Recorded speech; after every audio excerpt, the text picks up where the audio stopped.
Get Rich Education is brought to you by Norada Real Estate Investments and Mid-South Home Buyers.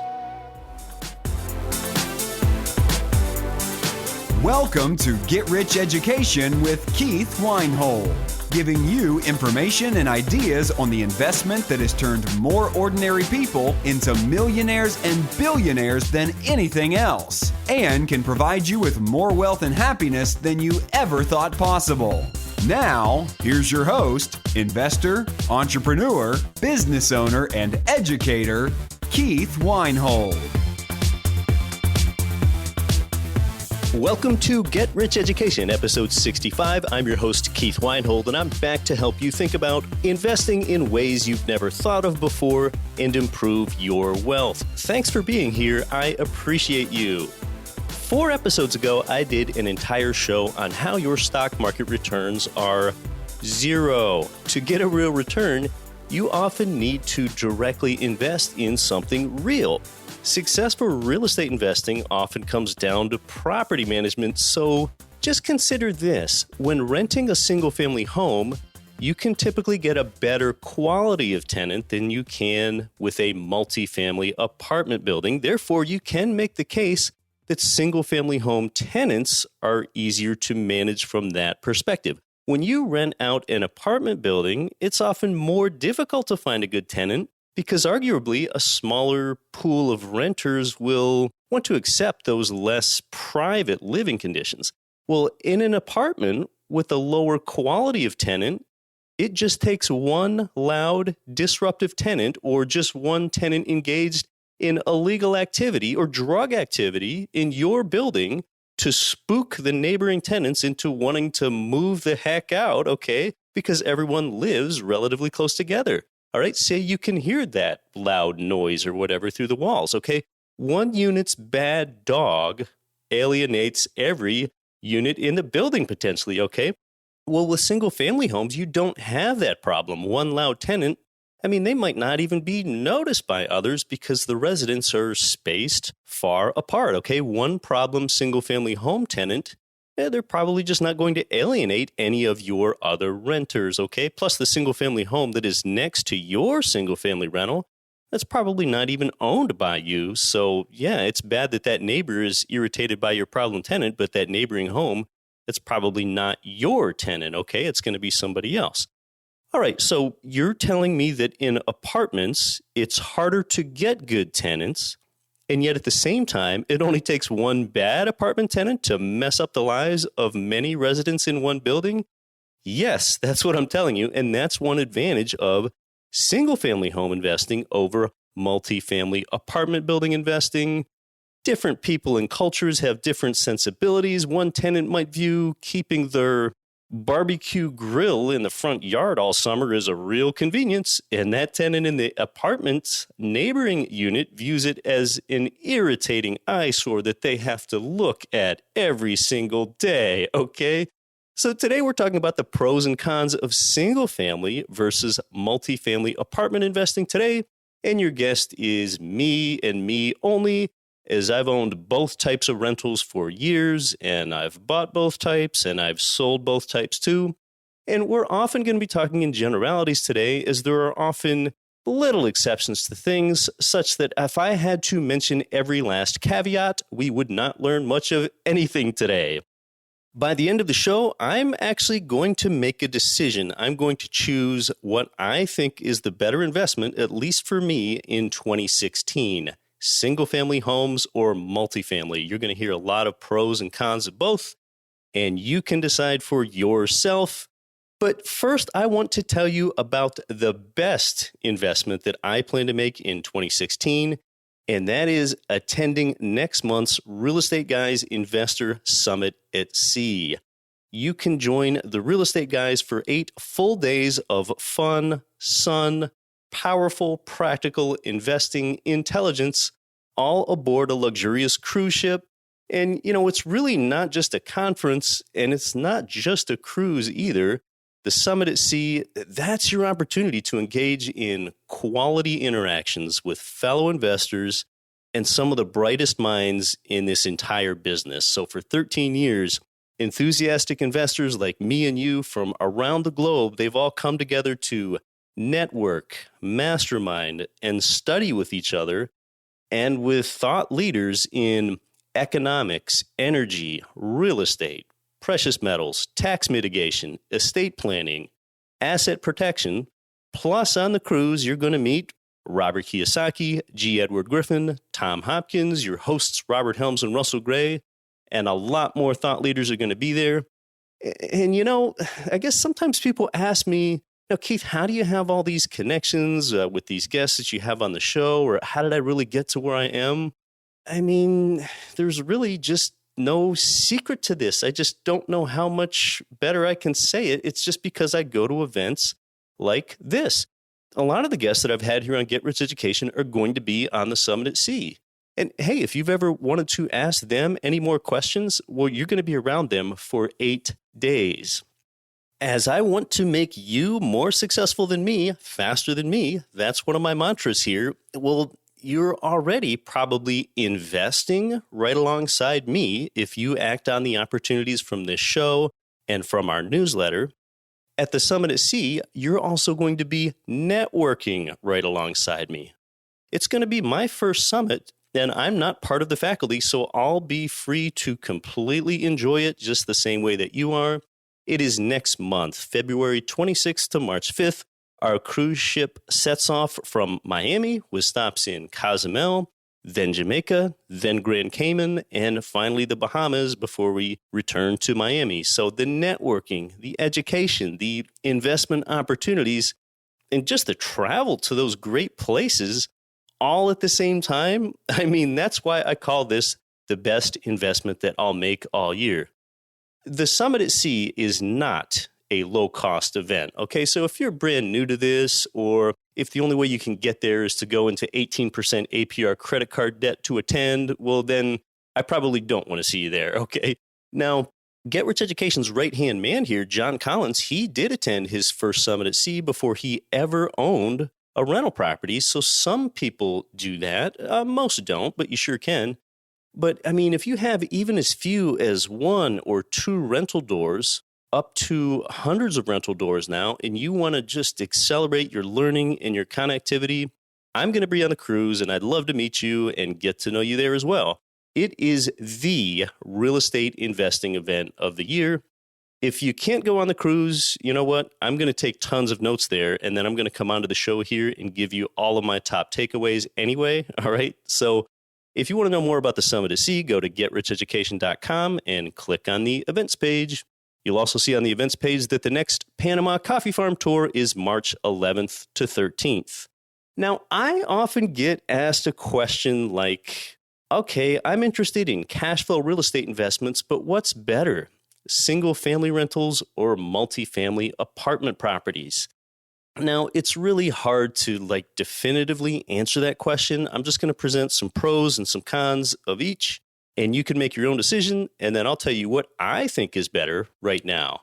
And really the good news is they're both quite good investments as long as you're in the right market. And we talk about good markets here, as long as the numbers on the property work in that specific geographic market. And as long as you're educated in terms of your buying criteria and the risk level that you're taking on, well, then both types, apartments and single family homes, can be great to add to your portfolio, okay?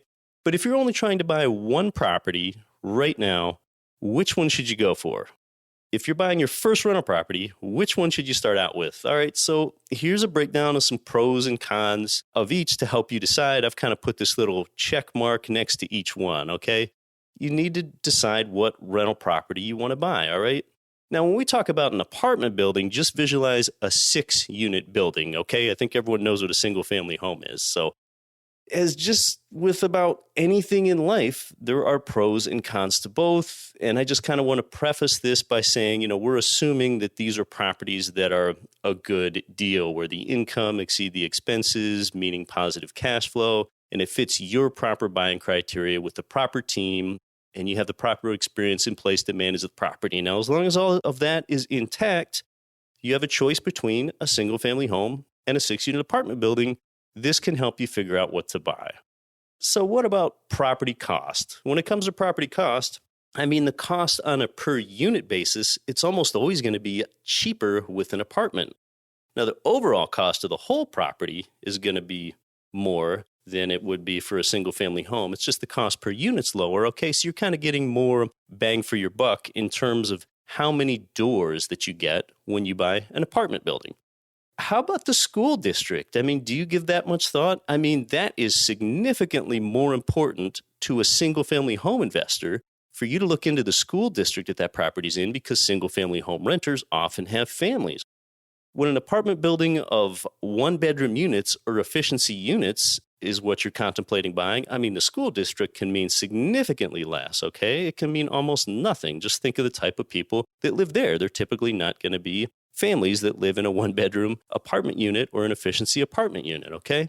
With financing, the interest rates on multifamily are significantly higher than they are with single-family, okay? And with single-family homes, they're both easier to find, and it's easier for you to fund those yourself. And to buy an apartment building, a lender often wants to see that you already have real estate investing experience first. Now, financing has changed recently such that you can more easily qualify for more than 10 single-family homes. Just a few years ago, it was difficult to purchase more than 10 homes with loans on them. In fact, on episode 56, you learned about options for qualifying for your 11th through 35th, yes, up to 35 single-family homes. That's huge. All right, just break this down. 35 single-family homes, if they each have $300 of monthly cash flow, that passive annual monthly cash flow to you adds up to $126,000. That's just if all of those properties of yours are single-family homes. Let's look at maintenance. Because of the shared walls, the shared yard, a shared fence, and whatever else inside the units apartments share, those maintenance expenses are often reduced because more similar amounts of labor and material can cover more units at once. So one example of this would be, let's just say roofing with maintenance, okay? Let's say one investor has 6 single-family homes and another investor has just one 6-unit apartment building. If that person with the 6 different single-family homes has to replace the roof on all the properties, that's 6 completely separate roofing jobs. Well, if the investor with the 6-unit apartment has to replace the roof, that will only be one roofing job. Although it's bigger, it's not going to cost 6 times as much. So that person ends up with essentially 6 roofing jobs done way cheaper than the person who has to pay for 6 separate roofing jobs with their single-family homes. And, I recently thought about this when I replaced the heating system in a 12-unit building of mine. It only cost me twice as much as it would have to replace that same system in a duplex, but yet I have 6 times the rental income in my 12-plex. So with maintenance, apartments give you those economies of scale efficiencies. Now, when it comes to paying for utilities, single-family homes clearly have the advantage, all right? Single-family home tenants typically pay for all of the utilities themselves. That's heat, electricity, water, wastewater, trash, and they typically even mow their own yard and remove the snow. What about management? All right, kind of using the same example on the 6-unit property, okay? It's either 6 single-family homes versus one 6-unit apartment. Well, you either have 6 properties to manage or 1 property to manage, okay? The 6-unit building is only 1 building and 1 address. So it would be easier to manage the 1 building or hire a property manager for the 1 building and shuffle all the paperwork than it would be to kind of scurry around to 6 separate buildings with 6 separate addresses. And that includes things like taxes, okay? For example, are you going to file taxes for 6 separate properties on your tax return or just for 1 property on your tax return? Okay, so the apartment has this kind of better ease of management. Let's look at the cash flow differences. Now, most often the returns on apartments show greater cash flow per invested dollar than with single-family homes. And it obviously depends on the location you're in, and it assumes that you're looking at good deals, but usually the returns will be higher on an apartment. That's classically, that's historically, that's kind of changing as apartment building investing has become such a hot asset class that it's run those returns down because people are paying more for the same amount of income sometimes. So it really is a trade-off for some of the downsides to apartments to get that better apartment cash flow. And those returns can differ in reality from what is originally projected due to those downsides. But, the cash flow is often higher on apartments. Here in 2016, with those cap rates dropping, that cash flow advantage on apartment buildings just is not as great as it once was just a few years ago. Think about location now, the locations of single-family homes versus multifamily apartment buildings. Not always and not in absolutes. Again, of course, we're talking in generalities here with a lot of this. Single-family homes, they're going to be in more desirable locations than apartments. If you want a more extreme example, just think of what pops into your mind when you think of the word suburban versus what enters your mind when you think of the word urban, okay? Just kind of visualize that for a moment, all right? With suburban, think of subdivisions only containing single-family homes versus urban and areas of only apartments. Single-family homes are in better areas. Better areas mean better appreciation, better safety, higher quality tenants, and probably just fewer headaches and fewer stresses over the long term, okay? Single-family homes, they clearly beat out apartments on location. You're listening to Get Rich Education. We're comparing and contrasting investing in single-family homes versus multifamily apartments. I've got more comparisons when we come back. I'm your host, Keith Weinhold. Cash flow real estate investors nationwide and worldwide, this is Get Rich Education's Keith Weinhold. Forbes has rated Memphis, Tennessee as the #1 cash flowing market in the world. Our good friends at Mid-South Homebuyers have been Memphis's premier turnkey real estate provider for 14 years with a stellar reputation and an A+ rating with the Better Business Bureau.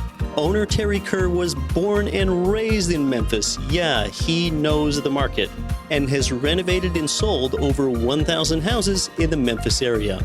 Find out what their many repeat buyers already know. Their houses are completely renovated, even come with a 1-year builder's warranty and a lifelong rental guarantee. They're a perfect fit for the first-time out-of-state investor or the seasoned investor diversifying their portfolio. Mid-South Homebuyers' friendly staff makes investing easy. Learn more at midsouthhomebuyers.com or give them a call at 901-217-HOME. Are you having a hard time finding great investment properties? Unfortunately, the best deals are rarely found locally. Successful investing begins with the right properties in the right markets. Norada Real Estate provides everything you need to invest in the best deals across the U.S. Our simple, proven system will help you create real wealth and passive monthly cash flow. Get your free copy of the ultimate guide to passive real estate investing at noradarealestate.com/guide. That's NORADA realestate.com/guide. This is Rich Dad Advisor Tom Wheelwright. Listen to Get Rich Education with Keith Weinhold and don't quit your daydream.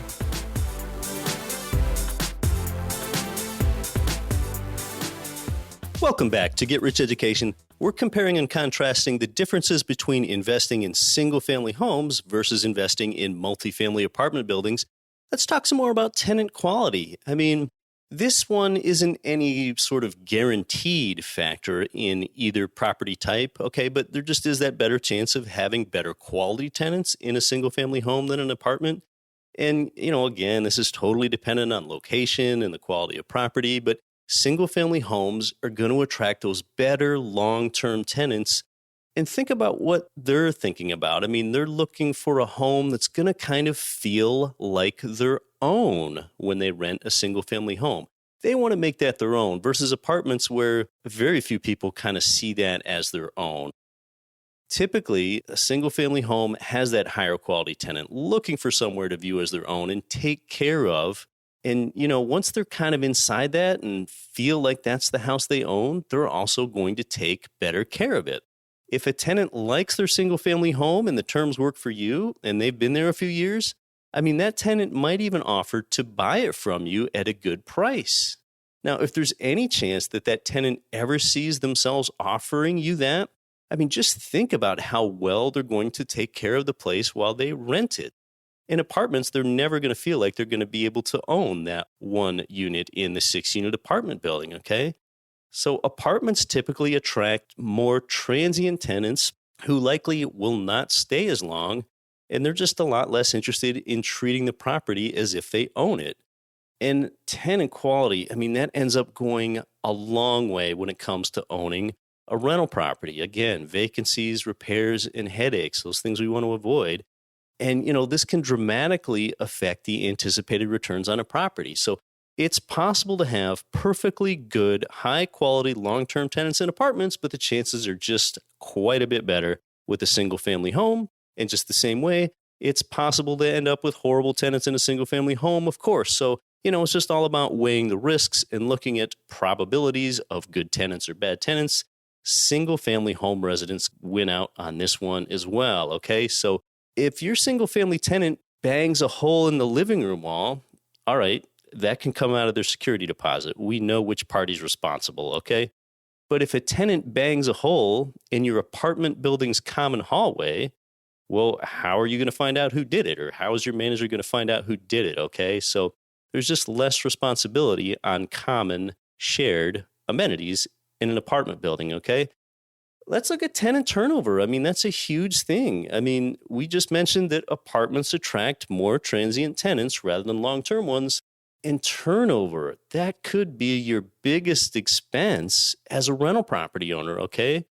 I mean, when you've got turnover, think about just the lost income because there's no one in the property, repairs to the house in preparation for new tenants, tenant placement, maybe even legal fees if the turnover is due to an eviction. So, the best thing that can ever happen to you as a rental property owner, in a sense, is to find good quality tenants that are going to stay for a while. Long-term tenants are just absolute gold to an investor. Once you're replacing tenants every year, your expenses can jump up quite a bit. Same as with tenant quality. It's not a sure thing that single family homes are only going to bring in long-term tenants, but it just kind of falls onto your risk scale. Now let's look at appreciation in each unit type. A lot of people don't buy just on appreciation. They buy more on cash flow, but it's a significant component. And single family homes almost always appreciate better than apartments. Okay, apartments are typically better for cash flow. Single family homes better for appreciation. But, let's look at what we can scale up quickly here, okay? Now, say your goal is that you want to acquire 15 rentals this year, 15 doors, okay? To achieve that goal, you'd have to find and buy 15 different houses if you want to do that with single-family homes. I mean, no matter how well connected you are, that's going to kind of take some work. So that single-family rental strategy, that becomes pretty transactional. I mean, for each unit you want to add to your portfolio, you'd have to buy one house where you could just buy a 15-unit apartment building in one fell swoop. All right, now with management, a professional property management company is usually going to charge you around 10% of the collected rent to manage a single family rental. Compare that with 8% or less for apartment buildings, and that could be as low as a 5% management fee as a percent of the gross rent for a big apartment complex because there are those management economies of scale. So multis have an advantage there. Multis don't have an advantage on, what's your exit strategy? When it's time for you to sell, apartment buildings are harder to sell. Compared with selling 40 apartment building units all under one roof, if you want to sell a similar portfolio of single-family rentals, that's going to be more difficult for a couple reasons, okay? It takes a certain buyer to buy a portfolio of single-family homes, which means the buyer pool is going to be smaller, and it's likely going to be more difficult to find financing for such a portfolio. Alternatively, if you'd have to sell off each property separately, that's really going to take you some time. Let's look at what the values are when you go sell and what's market dependent. I mean, the values of single-family home rentals, they're driven by other residential comparable sales, okay? So the income of your single-family home, that doesn't factor into the price that you're going to get for it when you sell it. So that means that the value of your portfolio is tied to the residential real estate market in general. That could be a good thing. That could be a bad thing. It's just something that you have less control over, okay? So it's difficult for you to influence the value of your single-family home rentals because it's the market rather than that property's income that's going to dictate its value, okay? With apartments, you have more control yourself over that property's value, okay? Apartment real estate is just not as dependent on comparable sales as single-family homes because they're typically valued as a multiple of income. So the higher the apartment income, the higher the value. Therefore, it's possible for you to pay fair market value, quote unquote, for a mismanaged property. And you can go ahead and make some repairs, some upgrades, add a carport, add a heating system that increases the profitability of the building because it's more efficient, and go ahead and get a better valuation for your building that way. And within a few years, you can increase the overall income. And with that, that increases the value of the property. I mean, frequently in a medium or a larger apartment building, we're talking way larger than 6 units now, even like a $50 per month per unit increase in the operating income, that can increase the value of the building by several $100,000. That means you just have a lot more control over the value of your real estate. So, there's potentially a lot more upside with multifamily if you can really identify a good deal and strategically implement things to improve its profitability. Again, here in 2016, those opportunities are not as great because a lot of people have already exploited those opportunities. So you can just add so much additional value optimizing the performance of your property. So there's a lot greater upside if you can really spot a deal. And it is just getting gosh darn hard to find good apartment building deals right now, just about all across the United States. And a lot of apartment real estate investors have just kind of come to a freeze in their activity, and they've become really patient with their buying. And some of them have even changed their strategy to single family rentals for that very reason. I learned from one of the preeminent apartment investors in the United States today, Ken McElroy, who was also here with me on Get Rich Education episode 25, that Ken's apartment building buying has seized up to almost a complete freeze here because it's just getting so hard to find good deals. Now, let's think about exit strategy a little bit. I mean, we talk about beginning with the end in mind, and some newer investors just don't think about their exit as much as they should, okay? I mean, what are you ultimately planning to do with this rental property that you're buying, okay? I mean, you might not know exactly what you want to do with it for certain. I don't always, although I have a pretty good idea of what my options are going to be before I go in and buy a property. But what are you going to be able to do with that property should you need to do something or you have some kind of life emergency, okay? For instance, let's say you decide for whatever reason that you do need to sell a property. I mean, who are your available pool of buyers? Well, single-family homes totally win out on this one because you typically have more options for selling it. Because you can sell that single-family home to someone that's looking to buy it as a primary residence that they want to buy and live in, and they'll often pay more for it than an investor would because it only makes sense for an investor to buy it up to a certain level. So you can choose lease-to-own options to your current tenants and let them buy it from you as well if you have a single-family home. If you're trying to sell an apartment building, typically the only people that want to buy that are investors. Well, what do investors always want? Investors always want a deal, okay? So if you're trying to sell an apartment building, you're probably not going to get an investor to just pay top dollar for your property. You might, but the chances are just less, okay? So in terms of selling your property, you have more options with a single family home than you do an apartment, okay? Not only in terms of what you can sell it for, but who you can sell it to. You've got a larger pool of single family home buyers. All right, so let's get down to, kind of what the decision is, what's better. And, there are so many pros and cons to this either way. In my opinion, the cons for owning either just are not terribly bad, okay? I mean, one has perks over the other for a bunch of different criteria. And I think you just really want to think about the term trade-off. I mean, in any investment, there's always going to be trade-offs, okay? Apartments might give you better cash flow over time, but that cash flow only just makes up for the potential location and tenant risks and potential lack of appreciation and exit strategy that you have on the apartments. And then with single family homes, you get that higher quality of tenant, but you might take a hit to the cash flow. And one thing I can't say enough of is that none of the factors mentioned or the pros or the cons are guarantees with either. They're just kind of trends, okay? And there are always risks. So whatever type of property you decide to buy needs to be based on you, your comfort level. If you're kind of a skittish first-time buyer, you're sort of nervous about things and you want to limit your risk, probably you're going to be steered toward a single family home. But if risk doesn't scare you as much and you just want to max out your cash flow, go for an apartment building, okay? If you're buying more than one property, maybe even buy some of each. Have both of them to kind of spread out your risks and benefits. I'm going to say that right now in 2016 and almost surely in 2017 and maybe beyond, I'm going to let you know which one of the two classes I think the advantage goes to, single family homes or apartment buildings.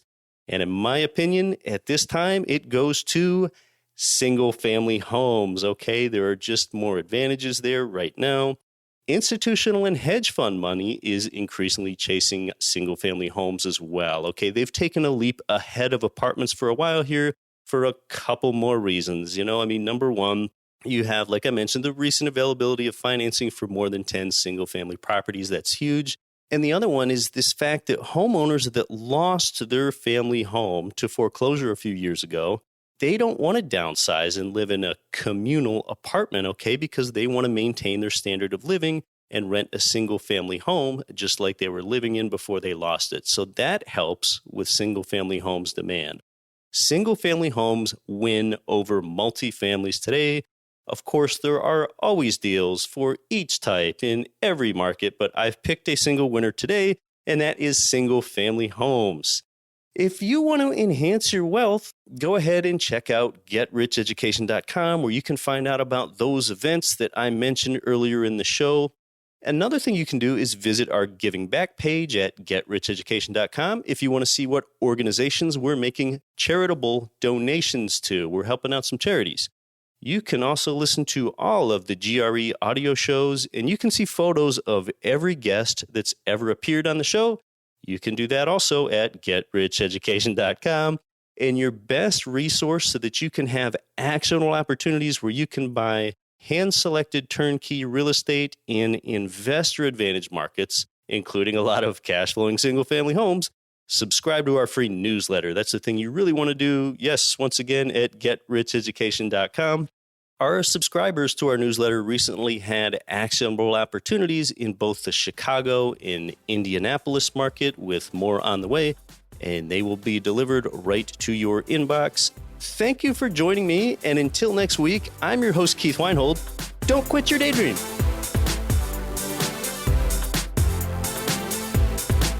You've been listening to Get Rich Education, telling you what the wealthy won't tell you about real estate and investing.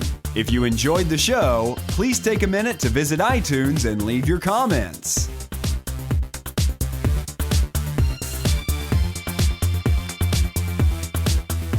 Nothing on this show should be considered specific, personal, or professional advice. Please consult an appropriate tax, legal, real estate, financial, or business professional for individualized advice. Opinions of guests are their own. Information is not guaranteed. All investment strategies have the potential for profit or loss. The host is operating on behalf of Get Rich Education, LLC exclusively.